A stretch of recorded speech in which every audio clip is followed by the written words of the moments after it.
सरस्वत्यै नमः। सा विद्या या विमुक्तये।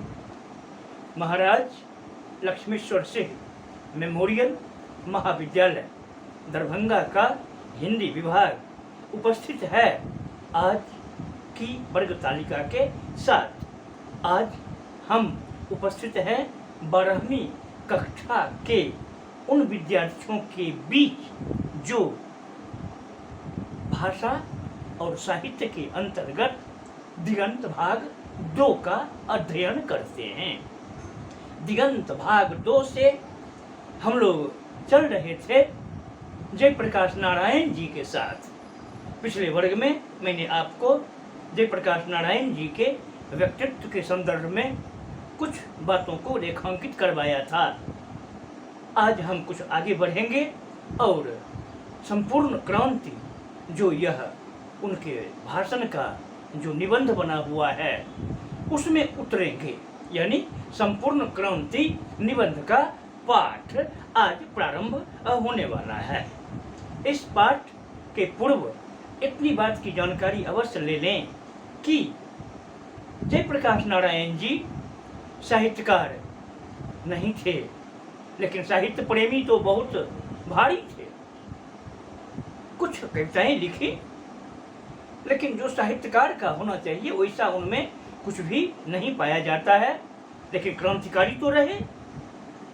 क्रांतिकारियों के इतिहास को जब उलट कर देखिए तो संभवतः सभी क्रांतिकारी साहित्य से जुड़े रहे। ये बहुत बड़ी बात है। साहित्यकारों से अलग क्रांतिकारी नहीं रहे हैं। साहित्यकारों का साहित्य, उनके गीत क्रांतिकारियों की जुबान पर चढ़ते ही रहे हैं।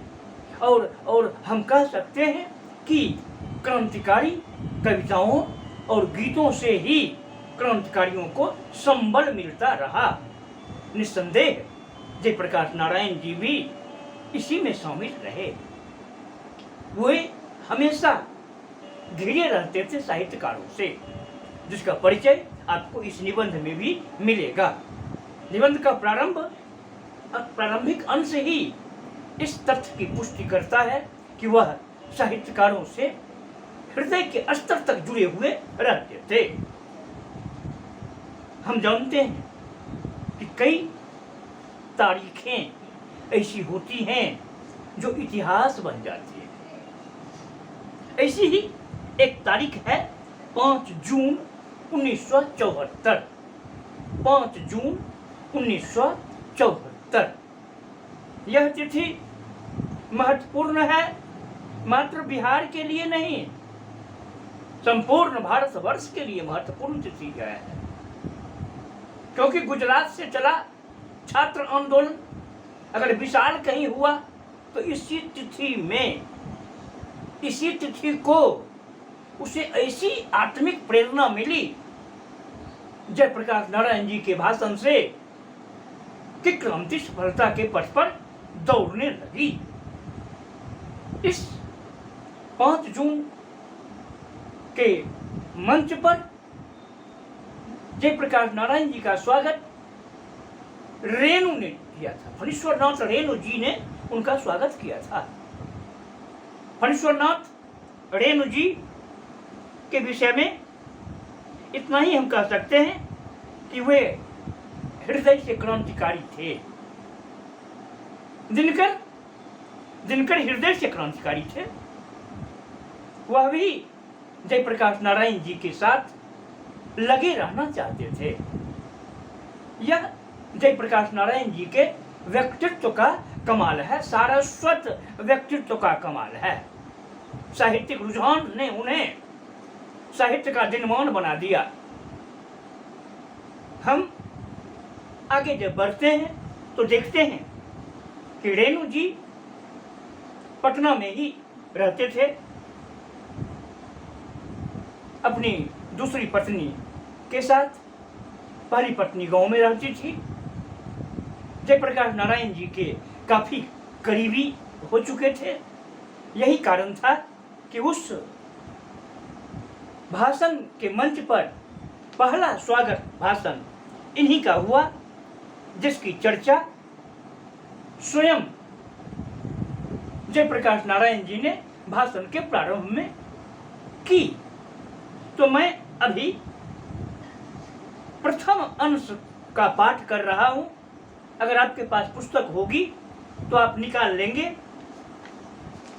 क्योंकि व्याख्या की पंक्ति जो आएगी वो जब तक मैं पाठ नहीं करूंगा, जब तक आप पंक्तियों को नहीं देखेंगे, तब तक सही रूप से व्याख्या का लेखन नहीं हो सकेगा।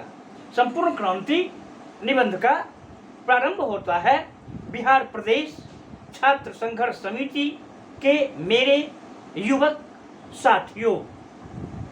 बिहार प्रदेश छात्र संघर्ष समिति के मेरे युवक साथियों, बिहार प्रदेश के असंख्य नागरिक भाइयों और बहनों, यह जेपी के मुंह से निकला हुआ पहला उद्गार है। वह नौजवानों को अपना साथी कह रहे हैं। संघर्ष समिति से जुड़े हुए जो भी हैं उनके साथी हैं। कोई छोटा नहीं होता है। साथी साथ निभाना, साथी जहां है वहीं समस्या रूपी हाथी भी परास्त हो जाता है। जयप्रकाश नारायण जी ने अपने संबोधन में छात्र संघर्ष समिति के युवकों को साथी शब्द से संबोधित किया। यही कारण था कि तमाम विद्यार्थी नर नारी उनके साथ चलने को बेकरार रहते थे। छात्रों के बीच में भी, विद्यार्थियों के बीच में भी उनकी सहृदयता देखी जा सकती थी। मैं सहभागी रह चुका हूं, जानता हूं संपूर्ण क्रांति के पूर्ण इतिहास को, देख चुका हूं। इसलिए यह भाषण काफी गंभीर है, ये मैं कह सकता हूं। वह लिखते हैं, आम नागरिकों को भाइयों एवं बहनों, भाइयों एवं बहनों, यह रिश्ता है।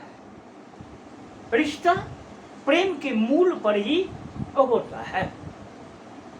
जो ही जयप्रकाश नारायण साथी बनाते हैं, भाई बनाते हैं, बहन बनाते हैं, उनसे एक रिश्ता जुड़ना प्रारंभ हो जाता है। मैंने कल भी आपसे यह बात कही थी कि बोली वास्तव में बड़ी से बड़ी समस्या का समाधान कर देती है। समस्या को पैदा भी करती है बोली ही, लेकिन समस्या का समाधान भी बोली ही करती है। अब इस अनुच्छेद की अगली पंक्तियों को जरा देखें आप, तब लगेगा कि जयप्रकाश नारायण जी का व्यक्तित्व कैसा था। वो लिखते हैं, वह कहते हैं, अभी अभी रेणु जी ने जो कविता पढ़ी, अनुरोध तो वास्तव में उनका था, सुनाना तो वह मुझे चाहते थे। मुझसे पूछा गया कि वह कविता सुना दें या नहीं, मैंने स्वीकार किया। यह हिंदी साहित्य के बहुत बड़े साहित्यकार की बात है। फणीश्वरनाथ रेणु उनसे पूछकर क्या वह कविता सुना दूं, और तब अपनी कविता का पाठ करते हैं। कविता का पाठ होता है, तालियां बजती हैं, जेपी कुछ बोलते नहीं है, लेकिन आगे की पंक्तियों में आप देखेंगे कि तालियों पर जेपी का क्या दर्शन है। तालियां बजाने से क्या फायदा है, क्या लाभ है, यह मनोवैज्ञानिक विश्लेषण यहाँ पर आ गया है। इसे समझने का आप प्रयास करें। वह लिखते हैं, लेकिन उसने बहुत सारी स्मृतियां और अभी हाल की बहुत दुखद स्मृति को ताजा कर दिया है। कविताएं स्मृतियों को ताजा कर देती है। कविताएं चित्त पर पड़ी हुई धूल को हटा देती हैं। यूं ही क्रांतिकारी साहित्यकारों के साथ नहीं रहते हैं। कविताएं प्रेरणा देती हैं, कविताएं आगे बढ़ने को उत्साहित करती रहती हैं। वास्तव में क्रांतिकारियों के पथ का पाथेय कविता ही तो कहलाती है। पथ का पाथेय कविता को बनाकर जयप्रकाश नारायण जी भी चलते रहे, तभी तो उन्होंने लिखा है कि इससे हृदय भर जाता है। कविता सुनने से क्या होता है? हृदय भर जाता है। हृदय का भरा रहना बहुत ही जरूरी है। हृदय खाली कब हो जाता है? जब कोई उद्देश्य मनुष्य के पास में नहीं रहता है। यहाँ तो एक विराट उद्देश्य है जयप्रकाश नारायण जी के प्रयोग का, जयप्रकाश नारायण जी के अनुसंधान का, जयप्रकाश नारायण जी की खोज का। यह अंतिम पड़ाव है। पिछले वर्ग में हमने इसकी चर्चा आपसे की है और आपको यह लगा भी होगा कि वास्तव में जयप्रकाश नारायण जी का जीवन अनुसंधान का जीवन रहा। वह कहीं स्थिर नहीं रहे। अनुसंधानक अगर स्थिर हो जाएगा तब क्या वो अनुसंधान कर सकेगा? कभी नहीं कर सकेगा। वह प्रधानमंत्री की बनने के लायक थे। इस बात का जिक्र उन्होंने अपनी उस कविता में किया है जो पिछले वर्ग में मैंने आपके सामने रखी थी। लेकिन उनकी ओर किसी भी राजनीतिज्ञों का ध्यान गया ही नहीं, यह सब डरते रहे। यह भी एक बड़ी बात है कि क्रांतिकारी व्यक्तित्व से आम नेता परहेज करते रहे, जिसके कारण जो वास्तविक क्रांतिकारी थे वो अलग थलग पढ़ते चले गए। जयप्रकाश नारायण अलग थलग पढ़ते हुए भी हमेशा किसी न किसी दल के निर्माता के रूप में प्रख्यात रहे। यहाँ उसी चीज को वह आगे कह रहे हैं कि जो कविता सुनाई गई उसने बहुत सारी स्थितियों को ताजा कर दिया। कविताएं स्मृतियों को ताजा कर देती हैं, इससे हृदय भर जाता है, हृदय भर जाता है। आपको शायद मालूम न होगा कि जब मैं बेल्लौर अस्पताल के लिए रवाना हुआ तो जाते समय मद्रास में 2 दिन अपने मित्र ईश्वर अय्यर के साथ रुका। मद्रास में बेल्लौर जाते समय 2 दिन ये रुके, उसका संस्मरण यह सुना रहे हैं। और रुके भी किनके पास? तो ईश्वर अय्यर, यह भी महान साहित्यकार, ईश्वर अय्यर के पास रुके मद्रास। यहां से दिनकर जी का खास नाता रहा, खास नाता दिनकर जी का रहा। वह लिखते हैं कि ईश्वर अय्यर जी के साथ रुका हुआ था। यहां दिनकर जी गंगा बाबू मिलने आए थे। देखिए, गंगा बाबू यह भी महान साहित्यकार और दिनकर जी दोनों उनसे मिलने के लिए पहुंच रहे हैं मद्रास में ईश्वर अय्यर जी के मकान पर। मैंने अभी कुछ देर पहले कहा था कि राष्ट्र कवि रामधारी सिंह दिनकर जी का मद्रास से हार्दिक नाता था, गंभीर नाता था, प्राकृतिक नाता था, भौगोलिक नाता था, राष्ट्रीय नाता था। अय्यर जी का आलोक दिनकर जी को भी प्राप्त था, दिनकर जी का आलोक अय्यर जी को भी प्राप्त था। दिनकर जी के जीवन का अंत यही मद्रास तो है। सभी जानते हैं इस बात को कि दिनकर जी इसी मद्रास की धरती पर अपनी रश्मि रथी का पाठ करते रहे चौराहे पर, और कविता पाठ के शुल्क के रूप में उन्होंने ईश्वर से अपनी मृत्यु मांगी थी, जो उन्हें मिल गई, जो उन्हें मिल गई। तो आपने देखा कि जयप्रकाश नारायण जी मद्रास की चर्चा करते हैं कि वह जब बेल्लौर अस्पताल जा रहे थे इलाज के लिए तो 2 दिनों के लिए रुके अय्यर जी के घर पर, ईश्वर अय्यर जी के घर पर दिनकर और गंगा बाबू मिलने के लिए आए। यह मिलने के लिए ही नहीं आए, यह भविष्य की रूपरेखा को तैयार करने के लिए भी आए होंगे। जहां तक मैं कह सकता हूं कि दिनकर भी कुछ करने की ही ध्यान में चल रहे थे। दिनकर हो, फणीश्वरनाथ रेणु हो, गंगा बाबू हो, ये सभी जयप्रकाश जी के लिए कुछ आगे बढ़ चढ़कर करना चाहते थे।